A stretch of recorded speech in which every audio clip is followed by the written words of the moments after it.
Ағайын қараңыздар. Мынау не майса деп ойлайсыздар, қараңыздар. Бұл 2026 жылғы Escalade.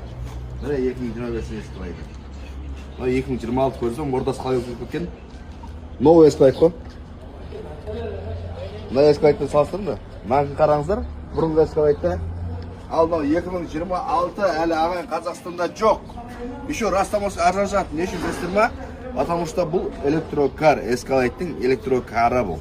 Былай айтқанда электрический. Әдемі.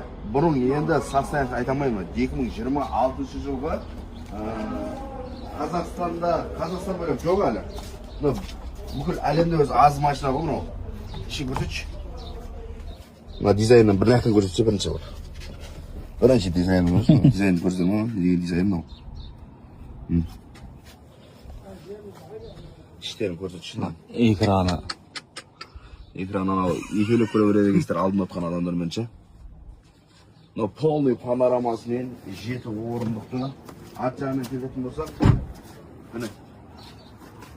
Арт жағында дәл осындай примерно километражы 1000 километрге жетеді батарейкасы. Так что смело алып көре берсеңіздер болады. Шымкент пен Алматының арасында зарядтамай сразу жете бересіздер ғой, смело. Құдай қаласа осындай варианттардан бұйырсын сіздерге. Мынау новыйдан шыққан модель 2026 жылғы новый Escalade.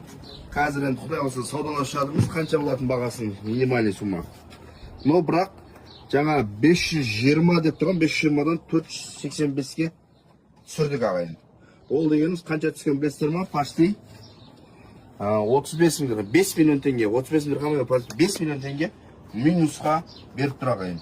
Полный артының бәрі капитанский сиденьясымен, ең салонның өзінің кожаларын көрсіздер ма?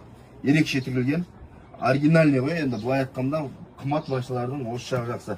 Еще алып келген, артында мынандай үлкен осындай монитор, электронный несімен, климат контролімен.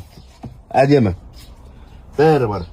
Артында енді отырсаң кайф ала бересің машина ғой. Но бірақ көріңіздер. Бірақ бұл растамашқа арзан шығады. Электрокарға бізді Қазақстанда растамашқа арзан шығады, көрдіңіздер ма? 35 мың дирхам просто так минусқа деп тұрағай. 520 мың еді, қазір 485 мың дирхам.